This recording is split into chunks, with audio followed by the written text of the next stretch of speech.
ทอดกันมาตั้งแต่อดีตจนถึงปัจจุบันวันนี้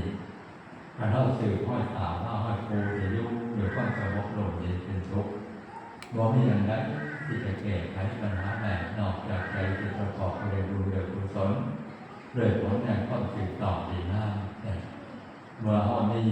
ทำเป็นเครื่องอยู่เครื่องอาศัยก็จะหล่อเหนี่ยวน้ำไปเป็นแห่งของบุญของกุศลบุญคือความสุขกุศลคือความโอกความฉลาดสามารถแก้ไขปัญหาเฉพาะหน้าแก้ไขปัญหาจากอดีตผ่านมานำพาสู่บุญกุศลทรงผลไปสู่อนาคตปัจจุบันจะปล่อยเกิดความสุขอนาคตเราจะพ้นจากทุกข์เป็นจะมาบุญกุศลเป็นผลที่จะนำสู่ความอุดมสมบูรณ์ผลทั้งโลกนี้โลกหน้า